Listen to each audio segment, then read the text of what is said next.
यह वैदिक साहित्य है जो पूर्ण सत्य या सर्वोच्च व्यक्तित्व की प्रकृति और पहचान को सबसे स्पष्ट रूप से प्रकट करता है। कई वैदिक ग्रंथों की तरह वे इस पहचान को संकेतों के साथ प्रकट करना शुरू करते हैं जो दिखाते हैं कि कैसे निरपेक्ष एक व्यक्ति है जिससे बाकी सब कुछ उत्पन्न होता है। ऐसा ही एक संदर्भ वेदांत सूत्र का पहला और दूसरा श्लोक है। पहला श्लोक बस इतना कहता है कि अब व्यक्ति को ब्रह्म के बारे में पूछताछ करनी चाहिए।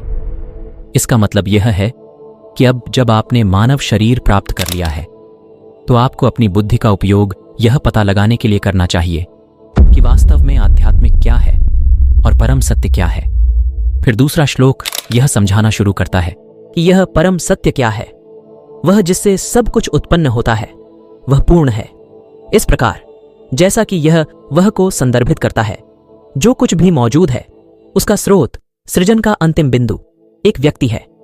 जैसे आग के साथ एक मूल लौ कई अलग अलग लपटें पैदा करके दुनिया भर में अपना विस्तार करती है, इसी तरह एक परमात्मा जो हर जीव में रहता है इस ब्रह्मांड में प्रवेश करता है और प्रतिबिंब या जीव के रूप में जानी जाने वाली प्रतिकृति छवियों में खुद को विस्तारित करता है।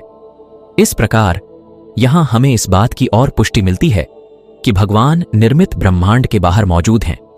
यह कौन सा प्राणी है जिससे बाकी सब निर्मित हुआ है? बहुत अधिक जानकारी अनेक वैदिक स्रोतों से प्राप्त होती है।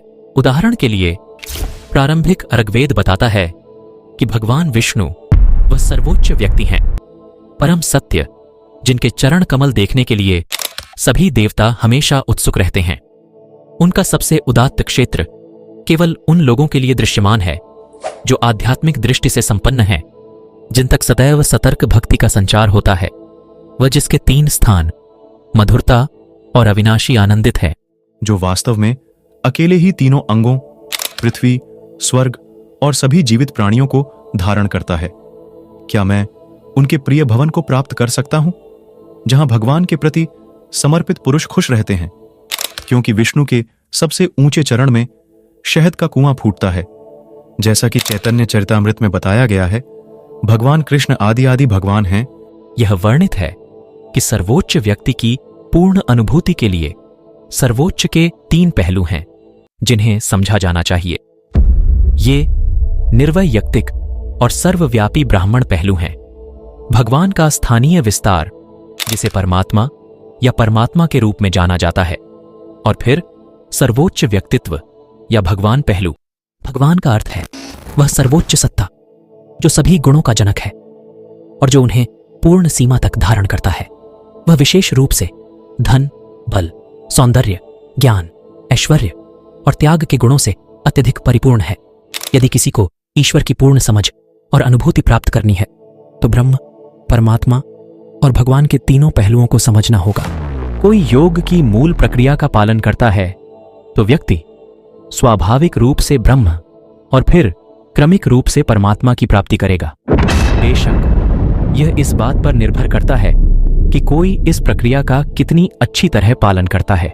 संक्षेप में, ब्राह्मण प्राप्ति में सांसारिक दुनिया के विपरीत सृजन के सभी पहलुओं के पीछे आध्यात्मिक ऊर्जा को समझना ब्रह्मपूर्ण सत्य के अद्वैत तत्व का निष्क्रिय पहलू है।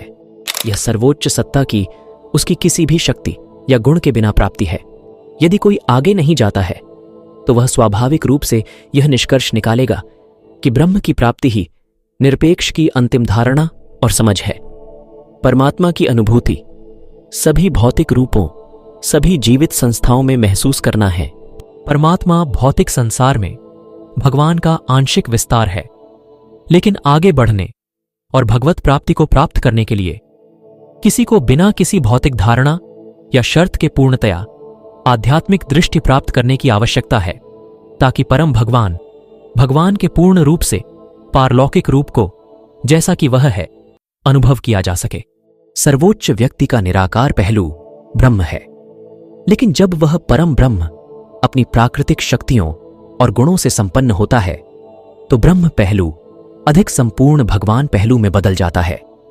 इसलिए भगवान पूर्ण गुणों और शक्तियों के साथ पूर्ण सत्य की मूल प्रकृति है। जबकि ब्रह्म केवल अवैयक्तिक, पारलौकिक, शारीरिक तेज है। श्वेताश्वतर उपनिषद यह भी बताता है कि सर्वोच्च व्यक्ति भगवान कृष्ण सभी के लिए पूजनीय हैं। एक आराध्य भगवान, सभी प्राणियों के शासक की सभी अच्छाइयों का भंडार।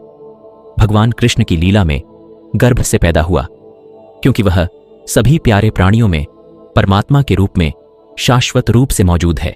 इसके अलावा इसमें कहा गया है 3:8, मुझे भगवान के इस पारलौकिक व्यक्तित्व का एहसास हुआ है जो सभी अंधकारों से परे सूर्य की तरह सबसे शानदार ढंग से चमकता है। केवल उसका एहसास करके ही व्यक्ति जन्म और मृत्यु के चक्र से परे हो जाता। श्री कृष्ण ही समस्त लोकों की उत्पत्ति तथा प्रलय के आधार हैं। यह संपूर्ण विश्व और समस्त प्राणी में विराजित है।